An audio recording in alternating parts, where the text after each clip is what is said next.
The world is moving towards global conflict. In 2026 and beyond, the question is, where is a safe haven? We are Journey with us. If you are unaware, listen, one of our videos just went viral and a lot of you guys are new here, so we were like, hey, we should reintroduce ourselves.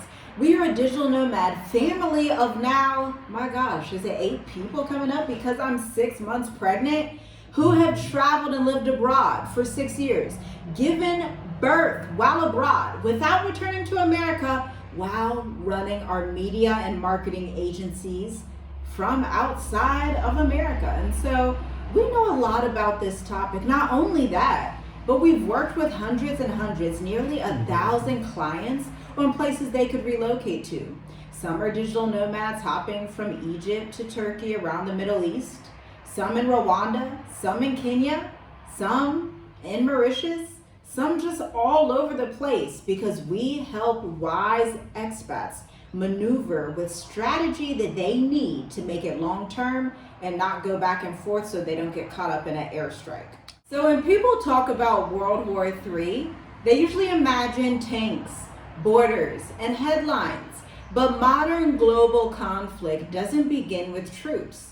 It begins with supply chains, sanctions, 30 ambassadors being recalled from foreign countries to the US, shipping lanes, data access, AI, and regional alliances. That's why geography, neutrality, and systems alignment matters more now than in raw military power.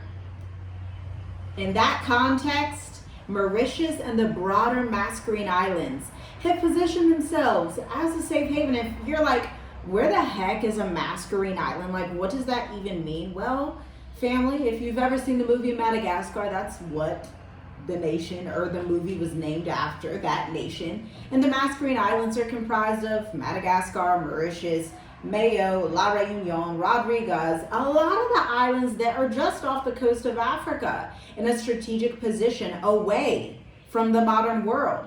Not because they're loud, but because they're structurally quiet. Yeah, that's the name of the game now. It's long term. Where can you go without having to renew your residency every year or every 2 years? Or where can you go to get residency for 5 years, 10 years, and it's going to work and it's going to allow Americans to thrive still? You know, it's a lot of things that's happening now in this world. That American passport, this blue passport, is causing a lot of problems for us. So we really got to be strategic in the moves that we make. So I'm glad that you said wise.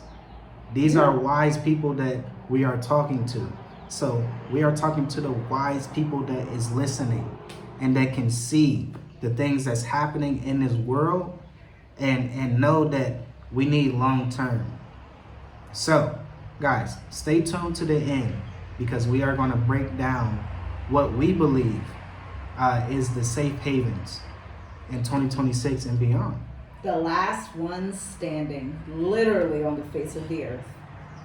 Modern conflict is about pressure, not necessarily invasion.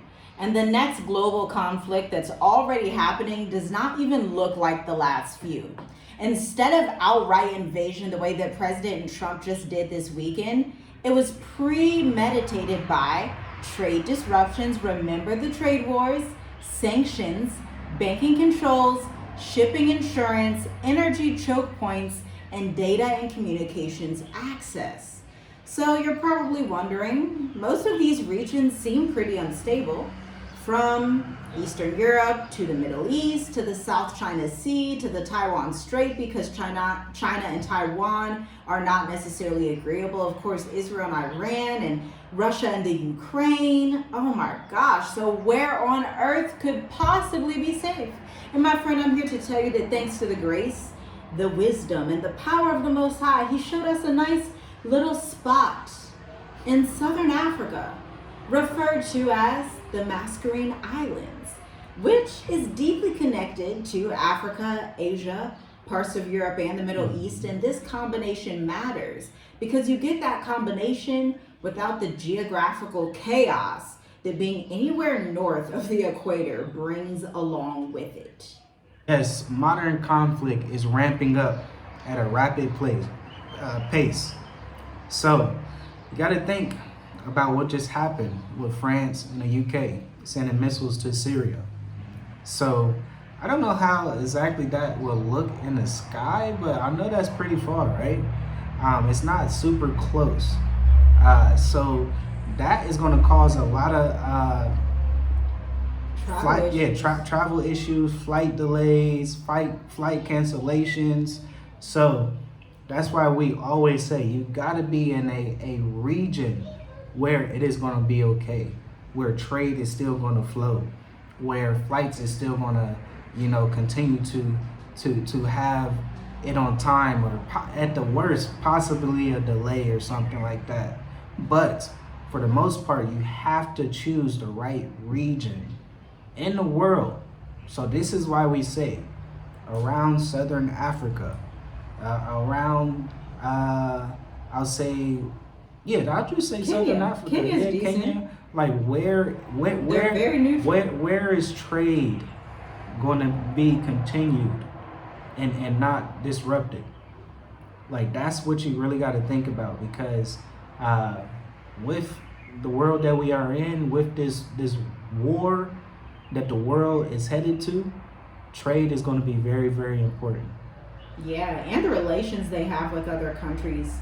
That's what you made me think of. You have to be aware of who, for example, Kenya and Mauritius, they have very, very great relations. Kenya, South Africa, very, very great relations. Mauritius, India, very great relations. And so you want to pay attention to these things behind the scenes, because remember, in the Sahel region, simultaneously, Niger, Mali, Burkina Faso, and now Gabon have all restricted U.S. citizens from even taking a vacation. And we don't blame them, because look what just happened in Venezuela. Like, that was probably very much on time. They can't sneak in any operatives or anything like that. But at the same time, for you as an American citizen who is trying to get out of America before WW3 fully debuts itself, it provides a bit of an issue, a little bit of friction for you to travel to Africa. Not to mention that Cambodia and Thailand are also like hitting blows consistently in 2025. You don't want to be somewhere where these airstrikes are just happening and it just pops off, or they tell you, hey, I need you to leave every 60 days. That's foolishness. Nobody has time for that in 2026 and beyond. And so the Mascarene Island advantage is dependence, okay? It gives you shipping routes that are diversified, food and import sources that are spread across multiple territories, economic activity that isn't centralized in a single choke point, and disruption in one island does not collapse the region. Resilient regions are not the strongest. They're the ones with the redundant systems that allow you as an expat to enter, stay, do business, eat food, organic food long term. Because food security, water security, all of these things become weapons of mass warfare. Infrastructure, internet, electricity. These are things that you do not want to be without in World War III.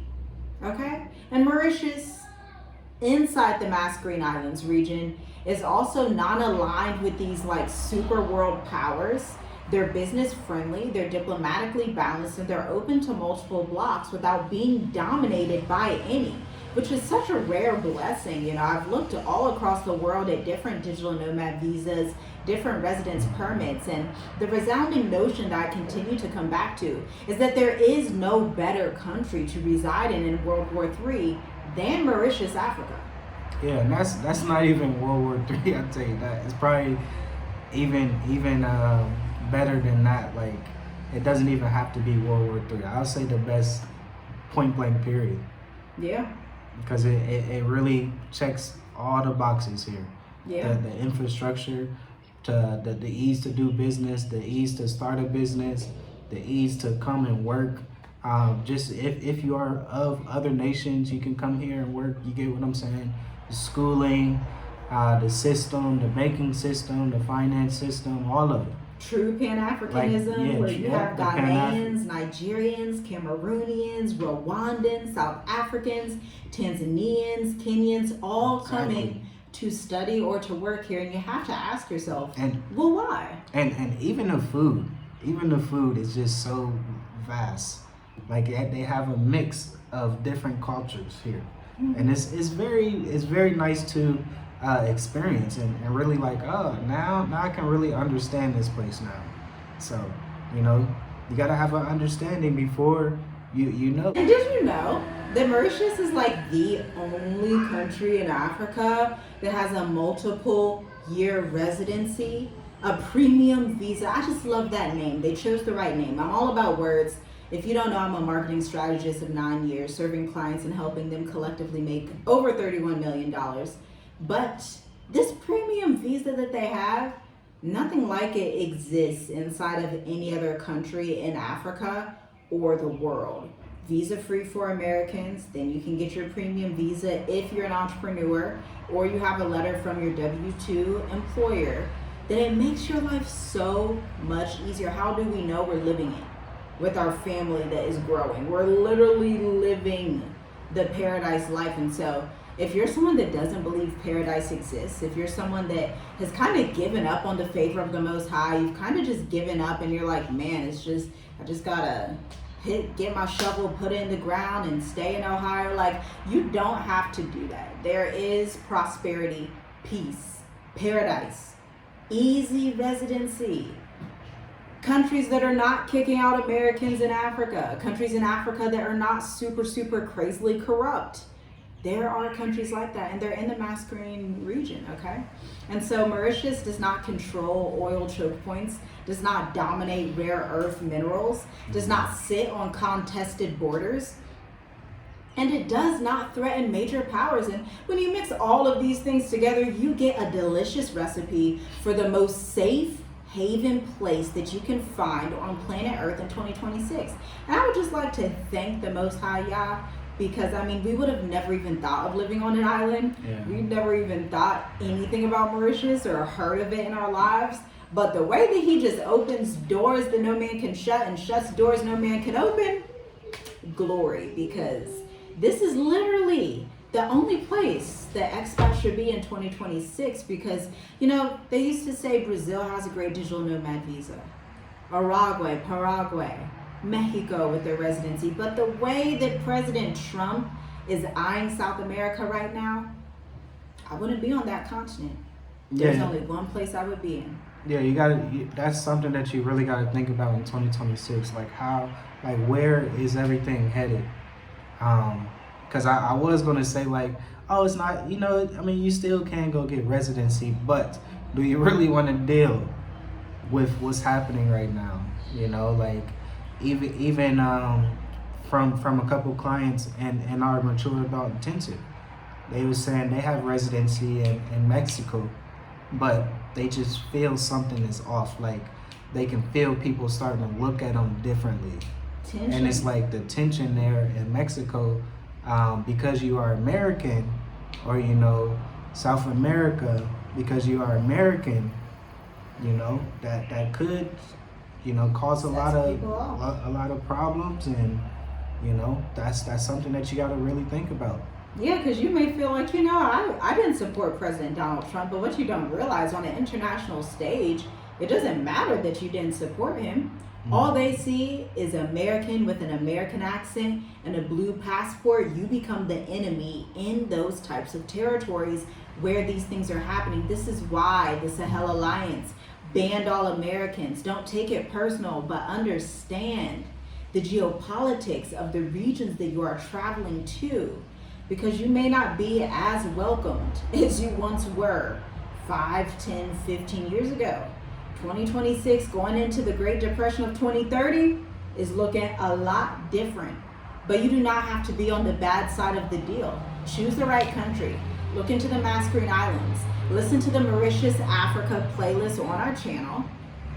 Watch some of our old videos. Subscribe to members only to see what it's like here, because headed into year 3, I have to tell you, we are positioned for longevity, along with all of those expats who have recently got their 10-year retirement permits. got their 10-year self-employed entrepreneur permits, or just seeing and visiting the region and then preparing to come back later, they are positioned for the longest longevity they even exist outside of like a Spain or a Italy or a France. In a world edging towards fragmentation, this may be the most valuable strategy of all. Yeah, guys, strategy is key now. Pick up that key and get ready to move to your new destination. Shalom, family. We'll talk to you next one. Shalom.